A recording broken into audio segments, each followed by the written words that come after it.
దర్శక ధీరుడు ఎస్ఎస్ రాజమౌళి ప్రతిష్టాత్మకంగా తెరకెక్కిస్తున్న బాహుబలి 2 రిలీజ్ కు ఇంకా 6-7 నెలలు టైం ఉండగానే రికార్డుల వేట మొదలెట్టేసింది. బాహుబలి సినిమా రిలీజ్ అయ్యాక ఎన్నో రికార్డులను తన ఖాతాలో వేసుకుంటే బాహుబలి 2 రిలీజ్ కు 6 నెలల ముందు నుంచి రికార్డులు కొట్టడం స్టార్ట్ చేసేసింది.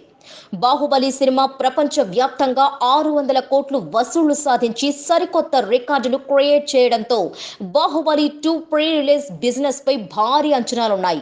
అంచనాలకు తగ్గట్టుగానే బాహుబలి 2 ప్రీ రిలీజ్ బిజినెస్ లో అప్పుడే సత్తా చాటడం ప్రారంభించేసింది. బాహుబలి 2 తెలుగు, తమిళ్, హిందీ, మలయాళం ఓవర్సీస్ హక్కులన్నీ గ్రేట్ ఇండియా ఫిల్మ్స్ సంస్థ 45 కోట్ల భారీ మొత్తాన్ని వెచ్చించి కొనుక్కుందట. ఈ డీల్తో ఇప్పటి వరకు నార్త్ అమెరికా హక్కుల్లో అతి భారీ మొత్తం పలికిన చిత్రంగా బాహుబలి 2 నిలిచింది. ఈ డీల్లో హిందీ హక్కులు మాత్రం కమిషన్ బేస్ పైన, మిగిలిన 3 భాషల హక్కులు మాత్రం పూర్తిగా గ్రేట్ ఇండియా ఫిల్మ్స్ సంస్థ సొంతం చేసుకున్నట్లు సమాచారం. గతంలో ఈ సంస్థ కిక్, ప్రేమం, రన్ రాజా రన్, పోకిరి, టెంపర్ వంటి చిత్రాలను ఓవర్సీస్ లో డిస్ట్రిబ్యూట్ చేసింది. ఏదేమైనా బాహుబలి 2 రికార్డుల వేట ప్రారంభమైనట్టే. Please subscribe. Hi, it's me Purna. Please subscribe.